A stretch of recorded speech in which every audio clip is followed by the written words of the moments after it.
Представьте классическую ситуацию проектирования современного дата-центра. Корпорация выделяет колоссальный бюджет на систему резервного копирования.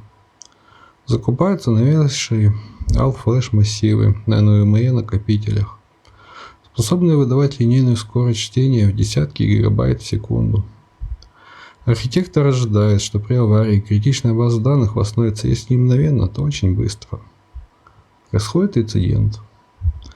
Администратор запускает процесс восстановления тяжелой виртуальной машины с базой Oracle. И система застывает. Мощнейший массив с накопителем PCIe 5 простаивает. А в консоли управления резервным копированием на протяжении 40 минут до 2 часов висит статус Preparing.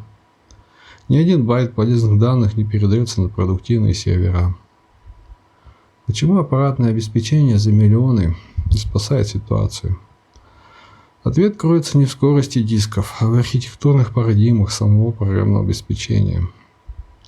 Сегодня мы проведем инженерный анализ, сравнив подходы двух ведущих платформ на рынке VM и Commonweal.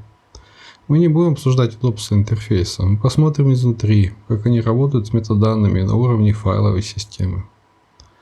Мы выясним, почему при использовании абсолютно идентичного железа эти две системы демонстрируют радикально отличающееся время старта. Мы разберем технологию Instance Recovery, обсудим суровый налог на глобальную дедупликацию, поговорим о мифе безвозвратной потери данных при падении серверов управления и почитаем жесткие аппаратные требования, которые возникают при интеграции этих систем с облачными или локальными хранилищами S3. Начнем с логики, которую индустрия называет Modern Data Center, концепция, на которой базируется Vim, фундамент для системы ориентации на образ виртуальной машины. Главное архитектурное отличие Vim заключается в энкапсуляции данных. Здесь нет тяжелых монолитных баз данных для отслеживания каждого блока в репозитории. Vim использует распределенные схемы индексации. Метаданные хранятся в легких XML структурах, файлах формата VBM. Vim Backup Metadata. Этот файл содержит в себе локальную карту блоков для конкретной задачи. Как это работает на физическом уровне? Система формирует цепочку. Есть полный бэкап, файлы VBK. Есть инкременты, файлы VIP. Чтение из такой структуры напоминает вытягивание цельной веревки данных. Когда дисковая подсистема получает запрос, она выполняет последовательное чтение. Sequential Read. Это самая комфортная и быстрая операция для любого носителя информации. Именно эта легковесность метаданных и линейность файлов позволяет Vim реализовывать свой главный козырь. Технология мгновенного запуска Instance VM Recovery. Как она функционирует? Бэкап-сервер не тратит время на предварительную распаковку десятков терабайт. Он поднимает службу VPOwer NFC и просто эмулирует присутствие дисков для кибервизора. Операционная система виртуальной машины начинает загружаться напрямую из сжатого файла резервной копии. Процессор прокси-сервера выполняет декомпрессию блоков прямо в оперативной памяти на лету. Отсюда феноменально низкое время старта. Система запускается за секунды, минуя долгий статус Preparing. Звучит как идеальное решение, но физика ввода-вывода непреклонна. Технология VPOwer NFC имеет жесткие аппаратные ограничения. Скорость работы запущенной виртуальной машины будет критически зависеть от производительности случайного чтения вашей дисковой подсистемы. В момент эмуляции гипервизор шлет тысячи мелких разрозненных запросов бэкап-файлу. Если ваши резервные копии лежат на медленных шпиндельных дисках высокой емкости или на аппаратном дедуплицирующем устройстве, латентность диска взлетает до 1000 миллисекунд. Пропускная способность падает до десятков мегабайт в секунду. Операционная система загрузится, но тяжелая база данных будет полностью парализована. При глубоких очередях процессор VPOwer NFC может аварийно завершиться. Вывод. Быстрый старт Vim гарантирован архитектурой. Но устойчивая производительность на этапе эмуляции требует дорогостоящих All-Flash массивов под репозиторием. Теперь переходим к парадигме Data Management в платформе CommonVL. Это агентская архитектура, спроектированная для управления десятками петабайт гетерогенных данных. Она изначально создавалась для сложнейших инфраструктур. Физических серверов, баз Oracle, DB2, массивов ANAS и ленточных библиотек. Эта всеядность обеспечивается монолитной многоуровневой архитектурой. Управление разделено. Есть главная конфигурационная база, COM-сервер.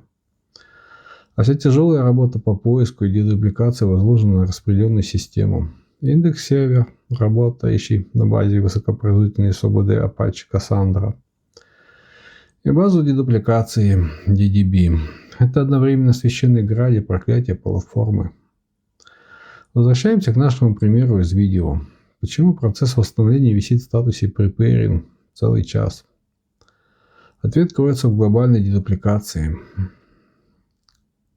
Глобальная дедупликация означает, что уникальный блок данных сохраняется на хранилище строго один раз, даже если у вас 1000 серверов.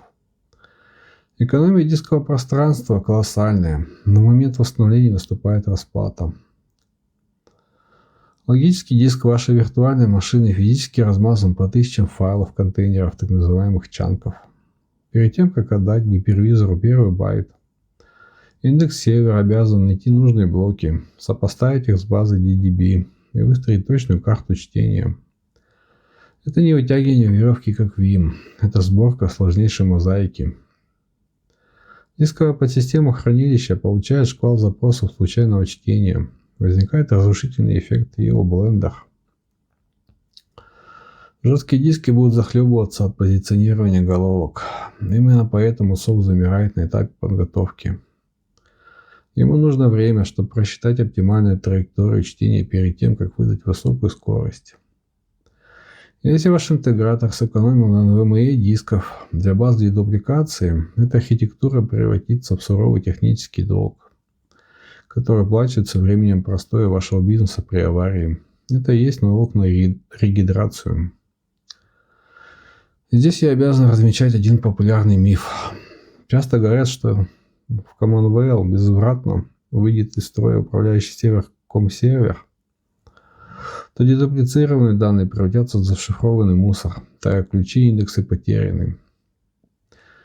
Эта информация не соответствует действительности. Да, утрата Common Server парализует штатное управление, а портирование данных у CommonVL низкое по сравнению с Vim, но данные не превращаются в мусор. Для таких катастрофических сценариев предусмотрена автономная утилита Media Explorer. Администратор может запустить ее на чистом сервере, подключить старые диски или ленты, и утилита начнет сканировать носители на низком уровне. Она читает заголовки самих чанков и заново с нуля реконструирует локальную базу данных. Этот процесс может занимать дни или недели, но вы изучете файлы напрямую из чанков. Называть эти данные невозвратными – техническая ошибка. Четвертый аспект нашего анализа – интеграция с объектными хранилищами по протоколу S3. Это могут быть публичные облака или локальные системы класса on-premise. Здесь архитектурные компромиссы проявляются наиболее ярко. CommonVL воспринимает S3 просто как еще одну библиотеку. S3 протокол не поддерживает изменения блоков внутри файлов на лету, но CommonVL это и не нужно. Вся тяжелая транзакционная математика, индексы Cassandra и базы DDP строго остаются на локальных медиа-серверах организации. А в S3 отправляются только статичные, уже упакованные чанки. Для Vim реализация прямого резервного копирования в S3 функционал Direct to Object потребовала серьезных дополнений. Архитектура Vim базируется на частых запросах к метаданным для синтетических операций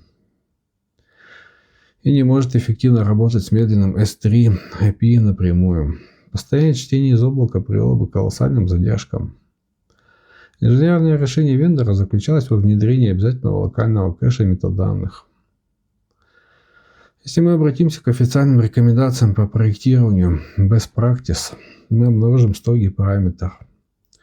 Для эффективной работы с прямым бэкапом S3 размер этого локального кэша должен составлять не менее 5% от объема ваших исходных данных, и располагаться он должен строго на SSD. Давайте перейдем это в реальную инфраструктуру. Если вы планируете защищать 1 петабайт корпоративных данных, отправляя их в объектное хранилище, архитектура обязывает вас выделить 50 терабайт локального полезного объема строго на SSD-дисках, исключительно для хранения кэша метаданных. Это скрытые капитальные затраты. Это не просто расходы, это ваша страховка. Что будет, если вы потеряете этот кэш? Ваша система забудет про то, где находятся ваши резервные копии. И вам необходимо будет сначала выполнить процедуру resync. Вы будете ждать от нескольких часов до нескольких дней, пока сервер заново пересчитает миллиарды объектов в S3, прежде чем сможете восстановить хоть 1 байт. Поэтому рекомендация хранилища кэша данных очень строги. Это должны быть диски типа Mixer User с параметром DVPD не менее 3. Работать в RAID 10 и быть локальными дисками сервера. Оптимальная конфигурация — это 8 дисков по 15 терабайт. Fig Performance. Mixed Use от HPE. Это даст почти 62 терабайта полезного объема в RAID 10. С запасом под рост метаданных. Программа несовместимой файловой логики с объектной структурой маскируется за счет грубой аппаратной силы из вашего бюджета. Подведем итоги. Выбор между Vim и Commonweal – это не спор о качестве, это осознанный инженерный выбор, вектор развития инфраструктуры, основанный на компромиссе между скоростью старта и эффективностью глобального сжатия. Индустрия защиты данных достигла предела алгоритмической оптимизации. Оба вендора сегодня маскируют свои архитектурные узкие места за счет высокоскоростного оборудования. Если критическим параметром для вас является минимизация времени простоя, если у вас 90% мощностей это виртуализация и бизнес требует старт сервисов за 15 минут, логика Vim остается вне конкуренции благодаря механике VPOWER NFC. Но вы обязаны заложить в проект массивные all-flash репозитории для эмуляции и оплачивать 5% SSD налог при уходе в объектное хранилище S3. Если же вы проектируете систему для корпораций с десятками петабайт разнородной информации, тяжелыми базами Oracle и legacy системами, архитектура Commonwealth становится логичным выбором. Глобальная дедупликация сэкономит вам колоссальные бюджеты на носителях. Но вы, как архитектор, обязаны интегрировать в проект сверхмощные NVMe накопители строго под индекс сервер и DDB. Иначе вы не сможете нивелировать физический налог на сверху метаданных, и в момент критического сбоя ваш бизнес останется парализованным в режиме preparing на долгие часы. Проектируйте системы, опираясь на физику ввода-вывода, а не на интерфейсы программ. Увидимся.